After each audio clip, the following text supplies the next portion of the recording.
ল্যাপটপের স্ক্রিনকে এমন ভাবে রাখেন যেন আপনার এরকম আই লেভেলের সঙ্গে থাকে, আপনার চিনকে যেন এরকম সামনে নিতে না হয়। দর্শক, আপনারা যদি আমার চ্যানেলটির নতুন ভিউয়ার হন তাহলে এখনই সাবস্ক্রাইব করে রাখুন। আমার ব্যথা নিরাময়ের সকল চিকিৎসা পরামর্শের আপডেট পেতে এখনই বেল আইকনে ক্লিক করে রাখুন। ঘাড়ের ব্যথা, মাথা ব্যথা, এর প্রধান কি কারণ জানেন? এর প্রধান কারণ আজকাল আমরা অসঠিক ভঙ্গিতে ল্যাপটপ, ডেস্কটপ ব্যবহার করে থাকি। আর ল্যাপটপ এবং ডেস্কটপ হচ্ছে আজকে আমাদের সমস্ত কাজের সাথে কোর অফ দ্য ওয়ার্ক।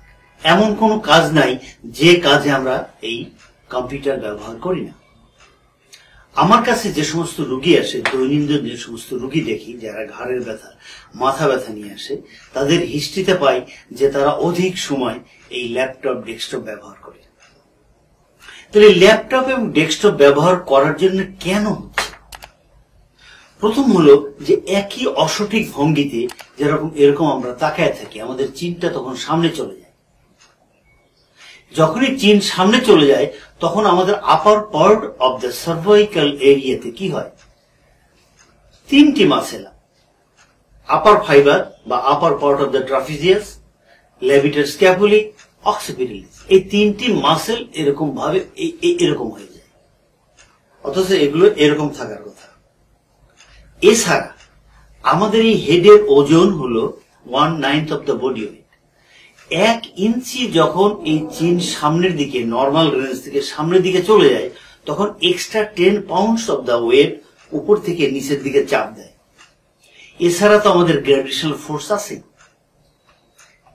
তো সুতরাং তখন এই জায়গায় এই কষ্টগুলো হয়। আমরা এর জন্য এখন কি করতে পারি?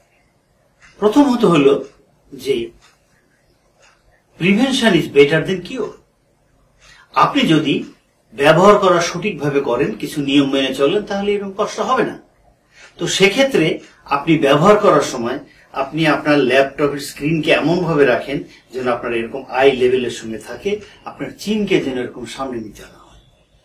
এরপরে আপনি খানিকক্ষণ ব্যবহার করার পরে আপনি হাত পেছনে নিয়ে মাথাকে চাপ দেন, মাথা পেছনে নিয়ে চাপ দেন, এদিকে আপনি ঘুরান, এদিকে আপনি ঘুরান, এদিকে আপনি ঘুরান, এদিকে আপনি ঘুরান। এই এক্সারসাইজ গুলো আপনি করেন। এছাড়াও প্রতিদিন আপনি কাজের শেষে যখন ঘরে চলে যাবেন, আপনি ঘরে গিয়ে প্রত্যেকটি জায়গায় যেখানে যেখানে ব্যথা বোধ করেন, এই জায়গাগুলোতে আপনি বসেন, আপনি কাউকে বলেন নারকেলের তেল দিয়ে আস্তে আস্তে আস্তে ডিপ ফ্রিকশন করে দেবেন। নারকেল তেল দিয়ে আস্তে আস্তে এগুলোকে মাইফেশিয়ালিটিস করে দেবেন। তারপর আপনি নেক এক্সারসাইজ গুলো করেন, উপর হয়ে শুয়ে হাত পেছনে রেখে কাঁধ এবং মাথা সোজা রেখে উঠান, যাতে নেকের কোনো ফোল্ড না হয়। এছাড়া আপনি বালিশ ছাড়া শুয়ে পড়েন, আস্তে করে আপনি চিনটাকে ভিতরে নিয়ে মাথাটাকে উঁচু করে দিয়ে এরকম ধরে থাকেন 10 সেকেন্ড, যদি না পারেন 5 সেকেন্ড, 5 সেকেন্ডকে আস্তে আস্তে আস্তে 15 সেকেন্ডে নিয়েছেন। যদি এই নিয়ম আপনি মনে রাখেন, তাহলে আপনার আশা করি কষ্ট হবে না। এরপরে আপনার খাদ্য তালিকায় কিছু পরিবর্তন আনতে হবে। যেমন প্রথম হলো যে আপনি প্রচুর পানি খাবেন। ধূমপান যদি আপনি করে থাকেন, আপনি ধূমপান করবেন না। আপনি এক্সট্রা প্লেটে লবণ খাবেন না। অনেক সময় ভাত খাওয়ার সময় এক্সট্রা লবণ আমরা খাই, এটা আপনি খাবেন না। আপনি চাউলের মধ্যে লাল চাল, লাল আটা, এটা লাল চাউলের ভাত, লাল আটার রুটি আপনি খাবেন। ফলের মধ্যে আঙ্গুর, কালো আঙ্গুর আপনি খাবেন যদি আপনার ডায়াবেটিসে কোনো প্রবলেম না করে। পেঁপে 3 থেকে 4 টুকরা পেঁপে প্রতিদিন খাবেন। এরপরে একটি কলা খাবেন সকাল 9টা থেকে দুপুর 1টার মধ্যে।